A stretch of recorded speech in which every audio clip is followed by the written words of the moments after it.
व्यासपीठावरती उपस्थित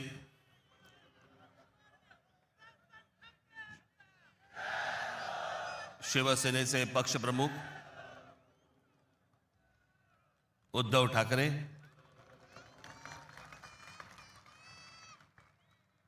राष्ट्रवादी काँग्रेसचे नेते जयंतराव पाटील, इतर सर्व मान्यवर आणि माझ्या जमलेल्या तमाम मराठी बांधवांनो, भगिनींनो आणि मातांनो,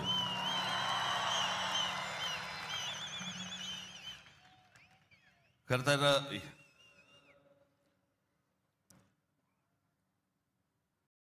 या व्यासपीठावरती मी माननीय बाळासाहेबांबरोबर लहान असताना अनेकदा आलो.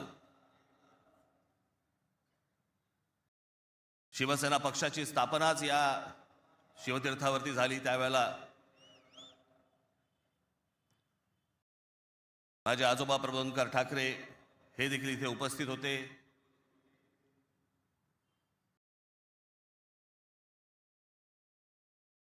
माझे वडील श्रीकांत ठाकरे हे देखील उपस्थित होते.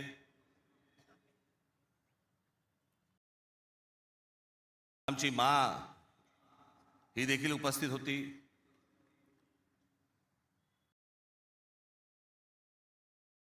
खरं आज या क्षणाला हे दोन भाऊ एकत्र आल्यानंतर आम्ही आज माझे आजोबा प्रबोधनकार ठाकरे, माननीय बाळासाहेब ठाकरे, माझे वडील श्रीकांत ठाकरे आणि आमच्या माँ आज खरं तर इथे हजर असायला पाहिजे होत्या. हे सगळं चित्र पुन्हा एकदा मराठी बांधवांसाठी, मराठी माणसांसाठी, मुंबईसाठी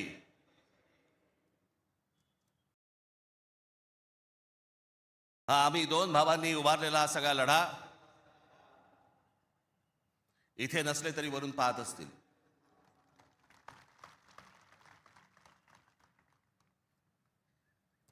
आज बऱ्याच गोष्टी मी आपल्यासाठी जरा थोडंसं घेऊन आलोय. जाताना पोट भरून जा.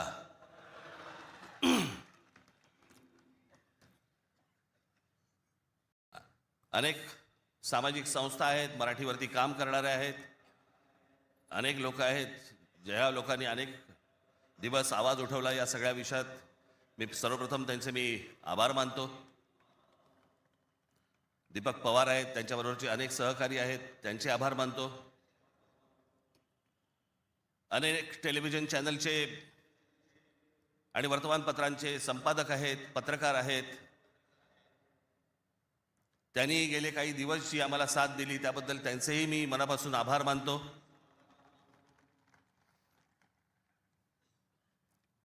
खरं तर मी 20 वर्षानंतर पहिल्यांदा युती करतोय.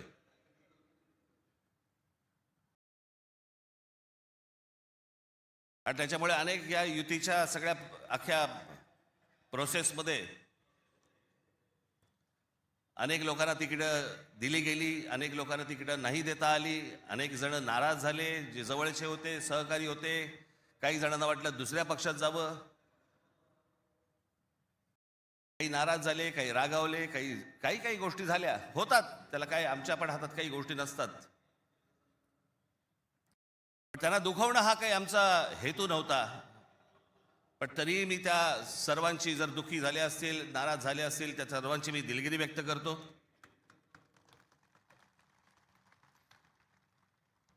आपलेच आहेत, परत येतील. कारण जे आत्ता आहेत तेच कुठे जातील माहीत नाही. त्याच्यामुळे जे गेलेले आहेत ते येतीलच परत.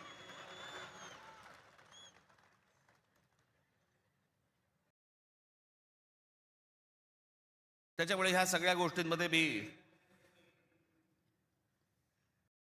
त्यांना समजू शकतो. मुळात मी आणि उद्धव आम्ही दोघेजण एकत्र येण्याचं सगळ्यात महत्त्वाचं कारण म्हणजे या मुंबईवरती आलेलं संकट. मी गेले अनेक वर्ष या सगळ्या विषयांमध्ये बोलत आलो. गेले अनेक वर्ष मी माझ्या भाषणांमधनं हे सगळे मुद्दे मांडत आलो की कशा प्रकारचा डाव रचला जातोय. आणि मग मध्यंतरी या राज्य सरकारने हिंदी सक्तीचा विषय आणला.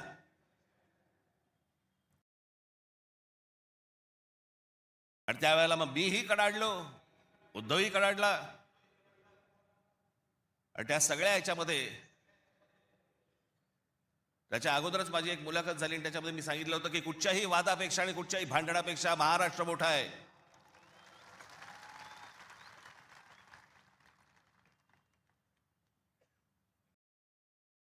आणि मग तिकडनं ह्या सगळ्या गोष्टींची सुरुवात झाली.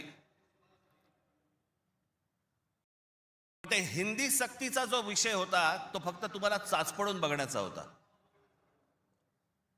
तुम्ही जागे आहात का?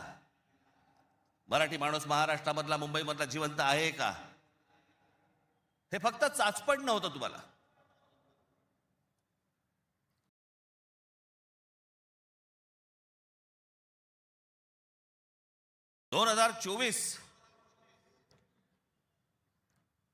याच्यानंतर या विधानसभा निवडणुकांनंतर या सरकारला काय फेफराला माहित नाही. जे हवं वाटेल ते मनाला काय जे हवं ते करायला लागले. आली कुठून हिंमत?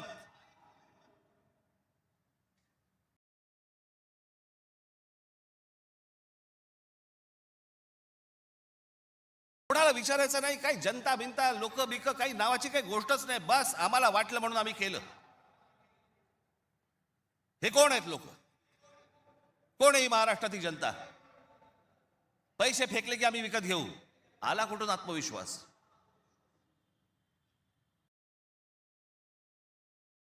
इतकी वर्ष मी आता राजकारण बघतोय. काँग्रेसची लोक सत्तेवरती होती, अनेक लोक सत्तेवरती होते. ते लोकांना घाबरून असायचे, जनतेला घाबरून असायचे. आता घाबरणं बिबरणं काहीच नाही. गृहीत धरून टाकले तुम्हाला. कुठून येतात मतं ह्यांच्याकडे, कशी येतात, काय येतात, याचा लढा तर बाकीच्या ठिकाणी सगळ्या ठिकाणी सुरूच आहे. ते बोगस वोटर आणि ते ईव्हीएम मशीन पासून सगळ्या गोष्टी सुरू आहेत. पण ह्याच्यामध्ये सगळ्यात महत्वाची गोष्ट बघा, आता उद्दामपणा कुठपर्यंत गेला यांचा. अकोटमध्ये भाजपने एमआयएमशी युती केली. बदलापूरमध्ये भाजपने काँग्रेस बरोबर युती केली. 66 जण बिनविरोध निवडून आले. बिनविरोध म्हणजे तिकडच्या मतदारांचा अधिकारच काढून टाकला. ते मतदानच नाही करू शकत. आज 66 आहेत. ते पुढे आकडे वाढत जाणार. मला कळलंय की काय प्रकारचे आपण कशा प्रकारे लोकांना विकत घेऊ शकतो.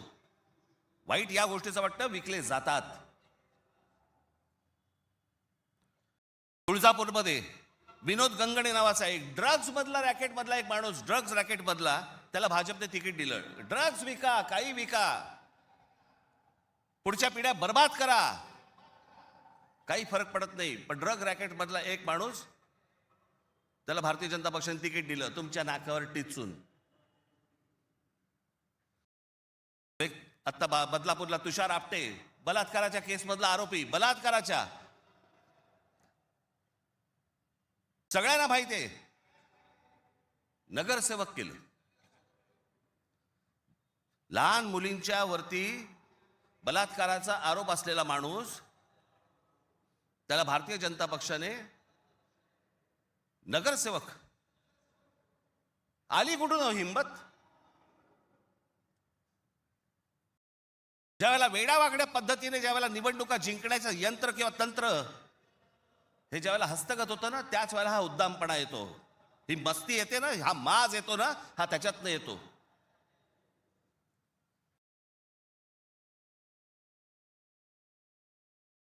अख्खी मुंबई विकायला काढली, अख्खा महाराष्ट्र विकायला काढला, अख्खा देश विकायला काढला.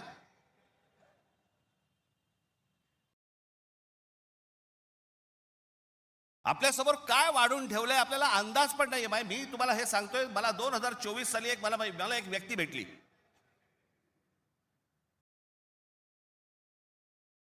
लोकसभेच्या निवडणुका झाल्यानंतरची गोष्ट सांगतोय.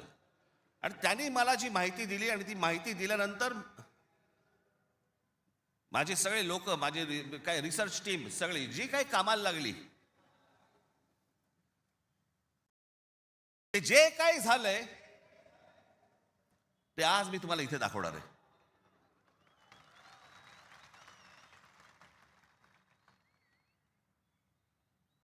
आणि मला असं वाटतं की मी आज जे दाखवणार आहे याच्यानंतर जर समजा आपल्याला भीती नाही वाटली, मला असं वाटतं या देशात निवडणुका न लढवलेल्याच बऱ्या.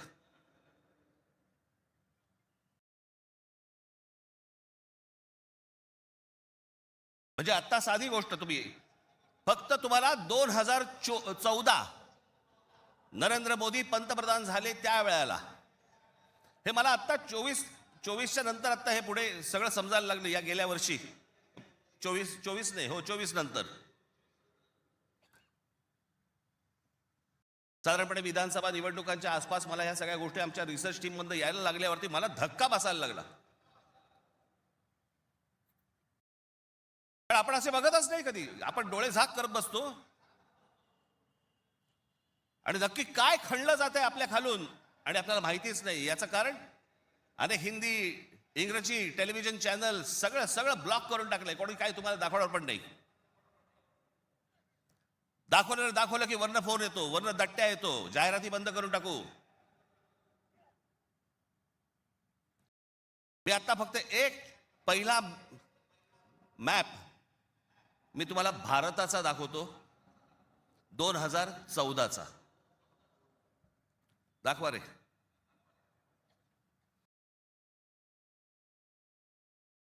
हा आहे 2014चा गौतम अडानी यांचे प्रोजेक्ट्स किती होते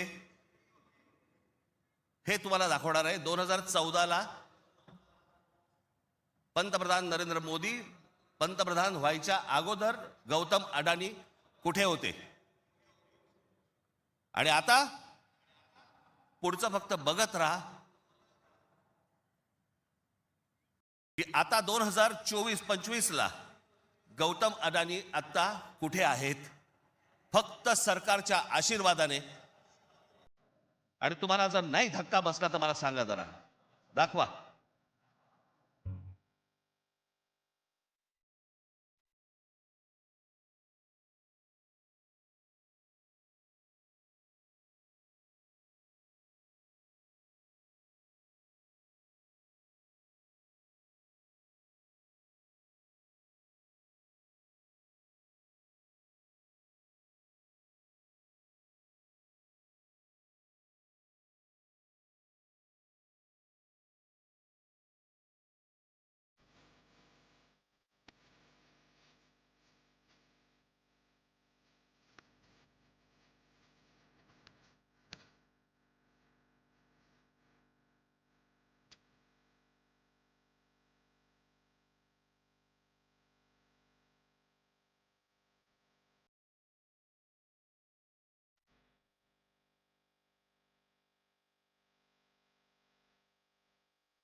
हे फक्त 10 वर्षातलंय.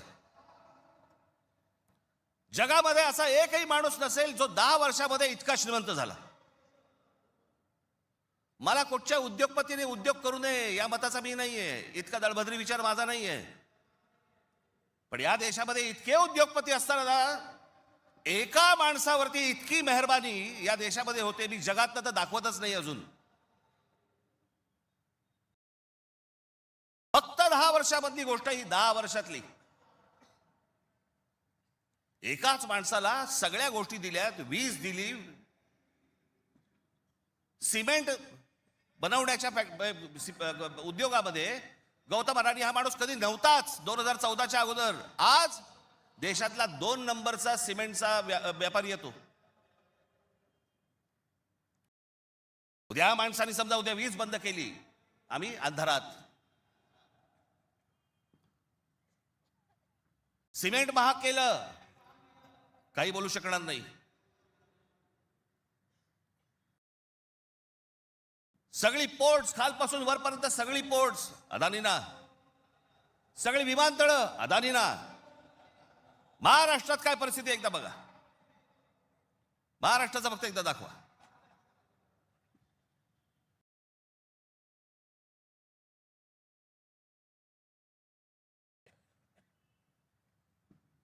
महाराष्ट्रामध्ये फक्त एका ठिकाणी 2014ला फक्त गौतम अडाणी एका ठिकाणी आहेत उद्योग.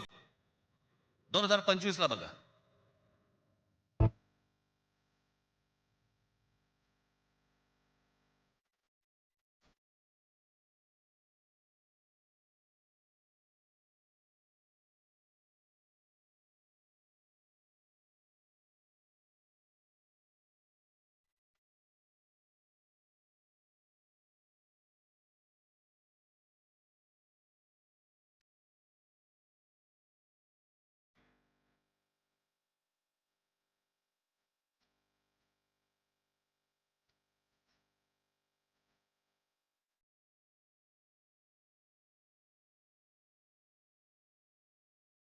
ही महाराष्ट्राची स्थिती.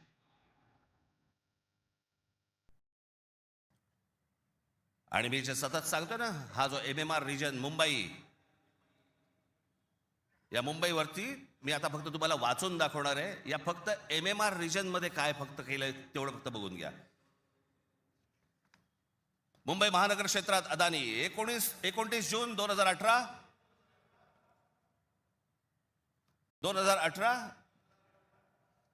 रिलायन्स इन्फ्रास्ट्रक्चर कंपनी ताब्यात मुंबई वीज पुरवठा क्षेत्रात प्रवेश.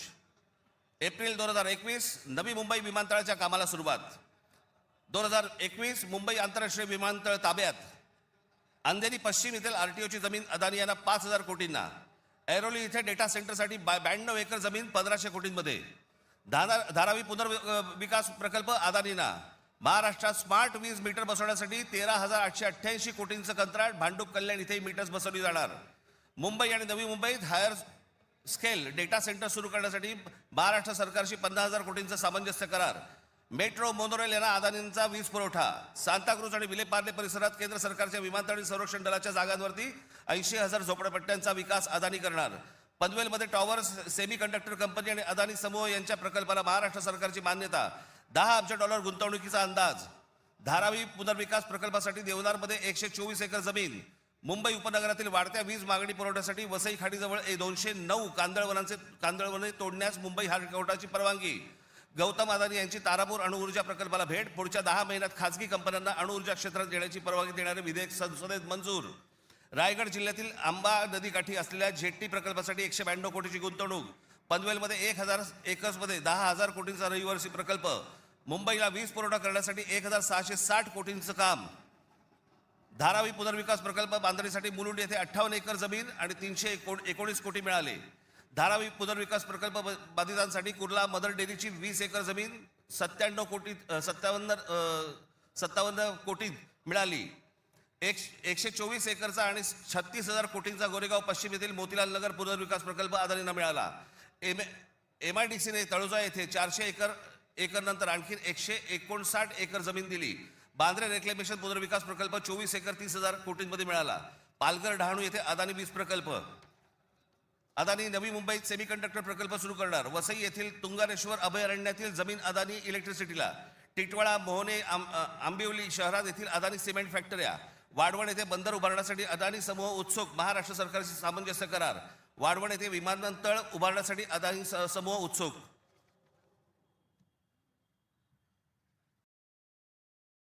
हे मी तुम्हाला सांगतोय ना, हे कशा प्रकारे तुम्हाला आवडलं जातंय याचा काही आपल्याला अंदाज, आपल्याला कळतंय हे काय चाललंय. आता हा सगळा वाढवणला, आता बंदर येतंय म्हणून मी म्हटलं बंदर येत असेल चांगली गोष्ट आहे. महाराष्ट्रात बाजूला विमानतळ कशासाठी तर म्हणे मुंबई विमानतळावरचा सगळा कार्गो तिकडे नेणार. आणि नवी मुंबई विमानतळ जे बांधलंय इथून इंटरनॅशनल आणि डोमेस्टिक या आपल्याकडच्या इकडच्या विमानतळावरनं, छत्रपती शिवाजी महाराज आंतरराष्ट्रीय विमानतळावरनं डोमेस्टिक आणि इंटरनॅशनल नवी मुंबईला नेणार. ही प्रोसेस हळूहळू सुरू झालेली आहे. आणि पुढे हा संपूर्ण विमानतळ विकायला काढणार. या शिवाजी पार्क मैदान एवढी जवळपास 50 ते 60 शिवाजी पार्क मैदानं बसतील एवढा प्लॉट आहे तो, धारावीला लागून. अशी नाही ना मुंबई आम्हाला मिळवत आहेत.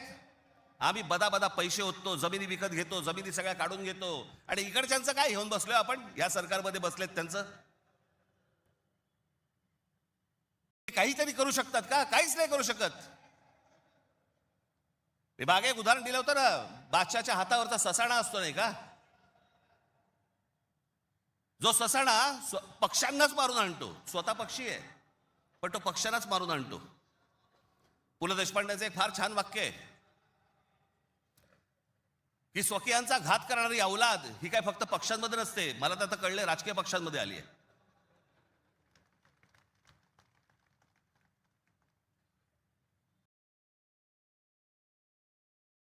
डोक्यात गेली सत्ता, डोक्यात. हा जो भूगोल आहे ना, हा भूगोल नीट समजून घ्या.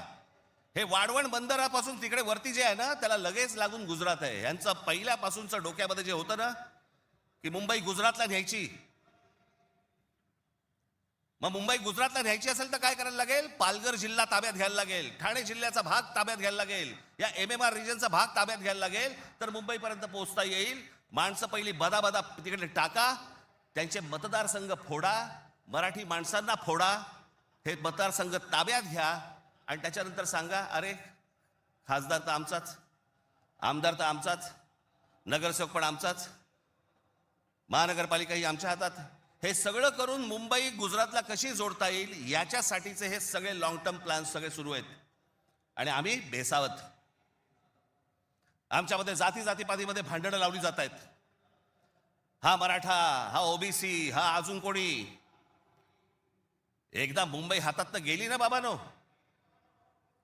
महाराष्ट्र झारखंडपेक्षा काही वेगळा करणार नाहीत. हे मुंबई ही तुमची राजधानी आहे, मुंबई ही तुमची ताकद आहे. पण जो मस्तवालपणा जो अंगामध्ये शिरलेला आहे यांच्या, की आम्ही काहीही करू, कुठूनही मतं आणू, जे यांनी विधानसभेला केलं तेच करण्याचा हे आत्ता पण प्रयत्न करणार.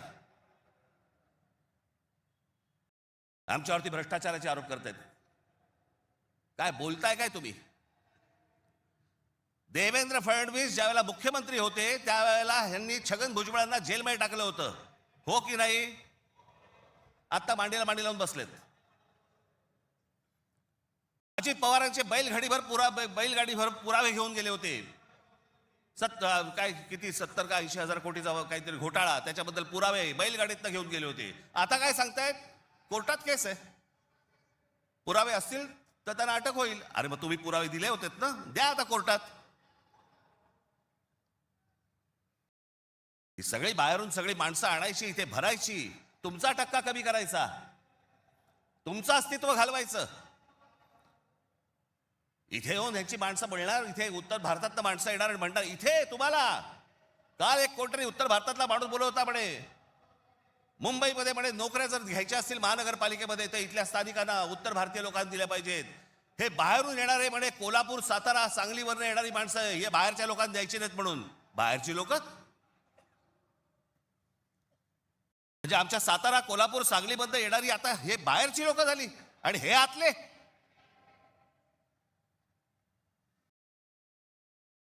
शंकर सिंग सारखा माणूस यांचा नेता भारतीय जनता पक्षाचा, तो म्हणतो काय उत्तर भारतीय महापौर करू, महापौर करू. यांची हिंमत कशी होती हो बोलायची. आपण जाऊन बोलू शकतो का तिकडे.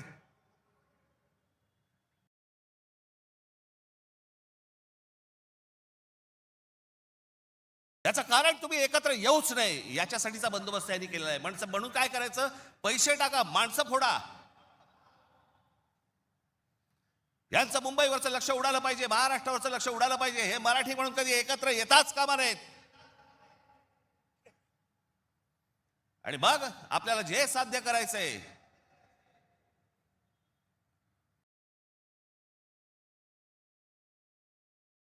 ही जी लोक येत आहेत ती लोक तुमच्यावरती उड्या मारतायत, वाटेल ते बोलतायत तुम्हाला. मुंबईमध्ये, महाराष्ट्रामध्ये तुम्हाला घरं नाकारली जात आहेत. काल परवाकडे कोणतरी एक तामिळनाडूमधून रसमलाई आली होती.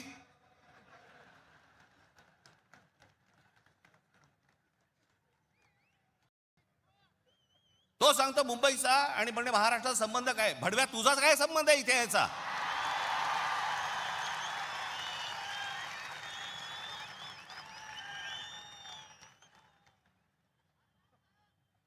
यांच्यासाठीच माननीय बाळासाहेब बोलले होते, हटाव लुंगी आणि बजाव पुंगी. अनेक दाक्षिणात्य इथे राहत आहेत, अनेक जैन मारवाडी इथे राहत आहेत, आनंदाने राहत आहेत. पण कसं भडकवलं जाते बघा तुम्हाला कबुतरांच्या नावाने. कबूतर राहिली बाजूला, पण हे सत्ताधारी जे फडफडत आहेत ना, हा त्यांचा प्रश्न आहे. काल परवाची गोष्ट, इथे मुंबईमध्ये एक जैन मराठी वादावरती पडदा टाकण्यासाठी म्हणून एक बैठक झाली. ही बातमी फक्त नवाकाळला आली होती. त्यांचे कोणतरी एक जैन मुली निलेश चंद्र आहेत, निलेश चंद्र बघा. ते जैन मुली निलेश चंद्र काय सांगतायत, तर कबुतरे खाणे आणि मांसावरून मराठी जैन समाजात पेटलेला वाद मिटवण्याची जबाबदारी मुख्यमंत्री देवेंद्र फडणवीस यांनी भाजपा मंत्री मंगल प्रभात लोढा यांना दिली. मात्र मंगल प्रभात लोढा यांनी हा वाद मिटवला नाही, तर ह्या समाजामध्ये जास्तीत जास्त भांडणं कशी लागतील हे पाहिलं. म्हणजे मराठी माणसापासून गुजराती बाजूला करायचे, आता ही लुंगी अंडी इकडनं तामिळ बाजूला करायचे, अजून कोणतरी युपी मधनं बोलवायचा त्याच्यात अजून ते बाजूला करायचे. तुम्हाला या महाराष्ट्रामध्ये, मुंबईमध्ये एकट्यात पाडायचं. एकटे असलो तरी काफी होत.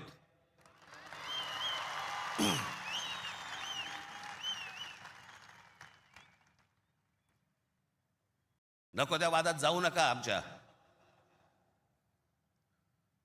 त्यांच्या गुजरातमधनं बिहारी लोकांना जेव्हा हाकलवले त्याच्या बातम्या नाही होत.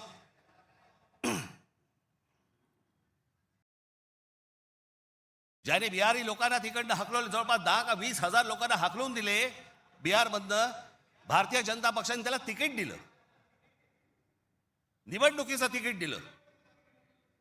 आणि हे वाद फक्त तुमच्यासाठी, आमच्यासाठी इथे फक्त करून ठेवतायत. गेले अनेक वर्ष सांगतोय तुम्हाला, हे सगळं हे जे मुद्दामून जे चालू आहे, तुमचं अस्तित्व नष्ट करण्यासाठी हे सगळं सुरू आहे. आज ही मुंबई हातामध्ये गेली. मुंबई का पाहिजे हातात? आज केंद्रामध्ये यांची सत्ता, राज्यामध्ये यांची सत्ता, पण उद्या मुंबईमध्ये, ठाण्यामध्ये, कल्याण डोंबिवलीमध्ये, आमच्या MMR रिजनमध्ये उद्या ह्यांना जर काही करायचं असेल, महानगरपालिकेची परवानगी लागेल. आणि महानगरपालिका जर आपल्या हातात असतील, हे जमिनी विकून देऊ शकत नाहीत, हे अदानीला जमीन देऊ शकत नाहीत.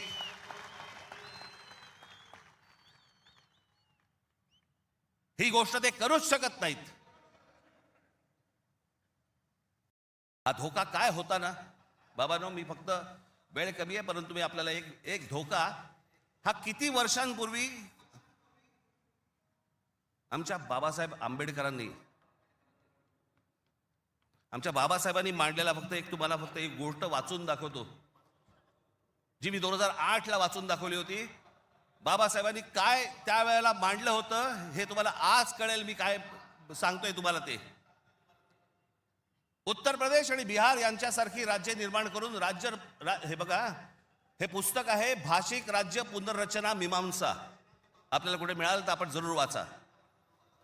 उत्तर प्रदेश आणि बिहार यांच्यासारखी राज्य निर्माण करून राज्य पुनर्निर्माण मंडळाने केवळ तौलनिक विषमता निर्माण केली एवढेच नव्हे, तर उत्तर भारत आणि दक्षिण भारताचे दोन तट निर्माण केले. उत्तर भारतात हिंदी भाषेचं प्राबल्य आहे, उलट दक्षिण भारतात हिंदीशी संबंध नसलेल्या भाषा बोलल्या जातात. मला खरं तर आपल्याला सांगायचं आहे की युपीच्या आणि बिहारच्या लोकांनी पहिल्यांदा नीट समजून घ्या, बाबांनो, हिंदी ही तुमची पण भाषा नाही. युपीच्या लोकांची भोजपुरी भाषा आहे, बिहारच्या लोकांची मैथिली भाषा आहे, अवधी भाषा आहे. हिंदी भाषा तुमची पण नाही आहे. माझा कुठच्या भाषेवर राग नाही, परंतु तुम्ही आमच्यावरती लादणार असाल तर लाथच मारू. हिंदी भाषिकांची संख्या किती मोठी आहे याची बहुतेक कोणालाही दखल नाही. भारताच्या एकूण लोकसंख्येच्या 48% लोकसंख्या ही हिंदी भाषिक म्हणजे त्या भागाची आहे. माझ्याकडे घटना निर्मितीचे काम होते त्यावेळी एक गुपित घटना मी नमूद करू इच्छितो. अर्थात गुपित भंगाचा आरोप माझ्यावरती येणार नाही अशी अपेक्षा आहे. काँग्रेस पक्षाच्या एका बैठकीतील हे गुपित आहे. हिंदी ही राष्ट्रभाषा म्हणून स्वीकारण्यासंबंधी ही चर्चा होती. घटनेचे 115वे कलम राष्ट्रभाषेसंबंधी आहे. या कलमावरती जेवढी गरमागरम चर्चा व्हायला झाली तेवढी इतर कोणत्याही कलमावरती झाली नाही. प्रदीर्घ चर्चेनंतर हे कलम मातास टाकले आणि काय आश्चर्य, 78 विरुद्ध 78 असे मतदान झाले. कुठलाच निर्णय घेणे शक्य झाले नाही. या वस्तुस्थितीमुळे दक्षिण भारताचा उत्तर भारतावरती किती कटाक्ष आहे हे तुमच्या लक्षात येईल. उत्तर भारत संलग्न झाला आणि दक्षिण भारत विच्छिन्न राहिला आणि राजकारणात हिंदी व उत्तर भारताचे वर्चस्व असेच चालू राहिले तर परस्पर द्वेषभाव निर्माण झाला नाही तरच नवल. केंद्रीय सरकारात एका राज्याला दुसऱ्या राज्यावरती अशा आगंतुकपणे वर्चस्व चालू देणे धोक्याचे आहे. घटक राज्ये समतोलाची राखण्यास केंद्रीय शासनामध्ये काही तरतूद नसल्यामुळे नवनिर्मित बिजोड राज्यांमुळे 5 प्रदेशांखेरीज इतर राज्यात अविश्वास आणि असंतोष निर्माण होईल. सध्याच्या केंद्रीय शासन पद्धतीमुळे भारताच्या राजकारणात उत्तर प्रदेश इतर राज्यांहून प्रबळ ठरेल ही भीती केवळ दक्षिण भारतीयांचीच नसून पंजाब, बंगाल व इतर राज्यांनी व्यक्त केलेली आहे आणि ही भीती निराधार आहे असे कोणीही छातीरोखपणे सांगू शकत नाही. या भीतीचे निराकरण केले नाही आणि आत्ता विशेष उपाययोजना केली नाही तर ही भीती राष्ट्रीय ऐक्यास घातक ठरल्याशिवाय राहणार नाही. हे सत्य कोणी लपवू शकत नाही. आमच्या परमपूज्य डॉक्टर बाबासाहेब आंबेडकरांनी तेव्हा लिहून ठेवलंय की हे किती घातक आहे ते. हे काय चाल चालू आहे तुमच्या विरोधात, हे काय प्रकारचं षडयंत्र सुरू आहे. जो इतका बलवान महाराष्ट्र, इतका सुसंस्कृत महाराष्ट्र, या देशाला दिशा दाखवणारा महाराष्ट्र, सगळ्या बाजूनी संपन्न असा महाराष्ट्र, हे सगळ्या बाजूनी येत आहेत आणि महाराष्ट्राने तुम्हाला फक्त इथे तुमचे चावे घेत आहेत. मला उद्ध्वस्त करायचं आहे ना, उठा या जमिनीवरनं, निघा इथून, आम्ही येत आहोत. काल परवाकडेच मी एका चॅनलला सांगितलं, हिरे असतात, मोती असतात, सोनं असतं, चांदी असते, अजून काही मौल्यवान गोष्टी असतात, फक्त जमीन या एकाच गोष्टीला रिअल इस्टेट म्हणतात, खरी संपत्ती. दुसऱ्या कोणत्याही गोष्टीला रिअल इस्टेट म्हटलेलं नाहीये, फक्त जमिनीला रिअल इस्टेट म्हटलंय. कारण ती तुमची संपत्ती आहे. तुमच्या पायाखालची जमीन आणि तुमची भाषा ही मेली की तुमचं अस्तित्व संपलं, तुम्ही कोणी नाही आहात. जगात अनेक देश, अनेक लोक हे भाषा संपली, देश गेला, जमीन गेली म्हणून संपले. हाच डाव त्यांचा आहे. वेगवेगळ्या मार्गाने येत आहेत आणि वेगवेगळ्या मार्गाने तुमच्यावरती आक्रमण करतायत आणि तुम्हाला सांगतायत निघून जा इथनं. संयुक्त महाराष्ट्राच्या वेळेला देखील विरोध करणारे या मुंबईमधले अनेक धनिकच होते, गुजराती होते पण धनिक होते. आज पण तेच चालू. आणि आज हे संकट त्यावेळेला इतकं नव्हतं, पण आज खरं तर तुमच्या उंबरठ्यावरून वरती येऊन उभं आहे. कधी तुमच्या दरवाज्यावरती टकटक होईल तुम्हाला पण कळणार नाही.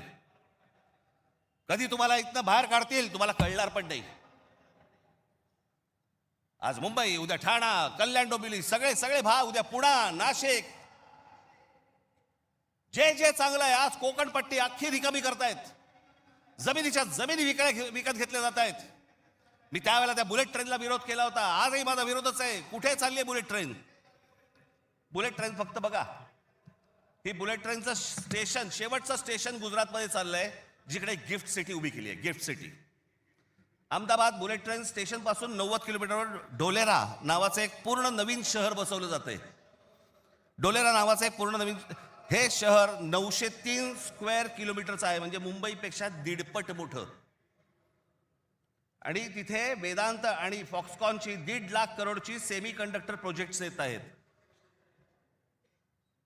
अहो, आपल्याला समजत पण नाही हे काय चालू आहेत नक्की, ह्यांचे कुठून रूळ चालले आहेत आणि कुठून गाड्या चालल्या आहेत आणि कुठून यांचे मार्ग सुरू आहेत आणि काय घेऊन जायचंय ह्यांना आणि काय आणायचंय, इथे काय भरायचंय. एकदा जाऊन बघा हो, वसई विरार पासून सगळ्या गोष्टी बघा, कसे कसे भरत येत आहेत, कसे भरत येत आहेत.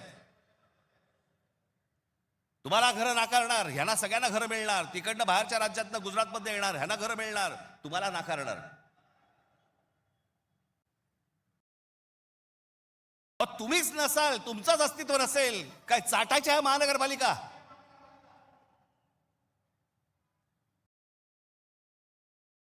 काय उपयोग आहे या गोष्टींचा? आम्ही भले आमच्या वचननाम्यामध्ये सांगितलेल्या अनेक गोष्टी आहेत ज्या उत्तम करू, उत्तम शहर करू, चांगल्या गोष्टी करू. मला असं वाटतं उद्धव ठाकरे आपल्या भाषणामध्ये या गोष्टी सांगतीलच. अरे पण तुम्ही असायला पाहिजेत ना त्याच्यासाठी. तुमची काय किंमत करून ठेवली आहे लोकांनी?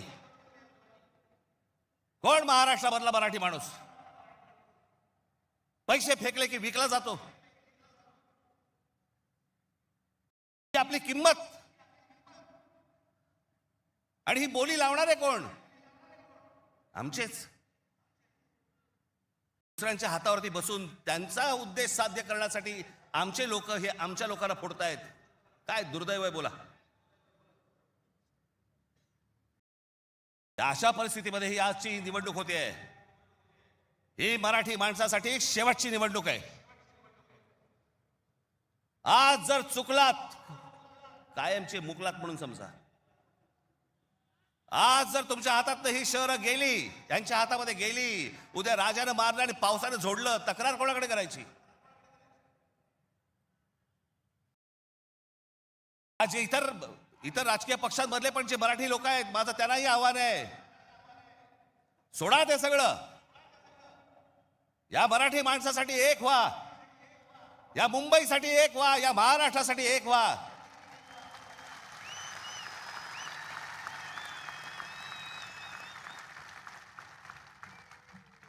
ज्या इतक्या वर्षांच्या परंपरेने, इतक्या लोकांच्या तपश्चर्याने ही मुंबई महाराष्ट्राला मिळाली. 107 आमचे हुतात्मे गेले. उद्या मुंबई गेली तर त्या पुतळ्यानंतर काय अर्थ उरतो? आणि पुतळे काय म्हणतील ते? आमचा मराठी माणूस बेसावध राहिला आणि म्हणून आम्ही मिळवलेली मुंबई आम्हाला गमवावी लागली. आज तुमच्या समोर ही सोन्यासारखी संधी आलेली आहे. आम्हाला सत्ता काय, सत्याचं काय करू? सत्तेशिवाय पण आज पण लाथा मारल्यात ना, अनेक अंगावर आले, त्यांना तुडवलेच ना. पण तुम्हाला ह्यांचा मास, या सगळ्या लोकांचा, सत्ताधाऱ्यांचा तुम्हाला उतरवायचा या निवडणुकीमध्ये. कुठेही बेसावध राहू नका. माझी आपल्याला सगळ्यांना एक फक्त सांगणं आहे, हे ईव्हीएम मशीनवरती लक्ष ठेवा. दुबार मतदार सकाळी 6 वाजता, मला जेवढे काय BLA नेमलेले आहेत, सकाळी 6 वाजता तिकडे सेंटरवरती पाहिजेत दोन्ही पक्षांचे. आणि दोन्ही पक्षातले जे सगळे लोक आहेत यांना फक्त मी एकच सांगतोय, बाबांनो, आता आपल्यातलं काही वाद नाही. आता खरी लढाई त्यांच्याशी आहे.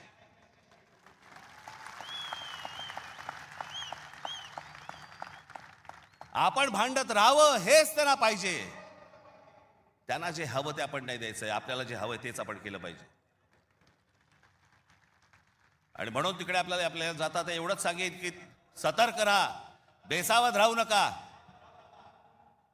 आणि जर दुबार मतदार जर तिकडे आला, सकाळी 7 वाजता फोडून काढा.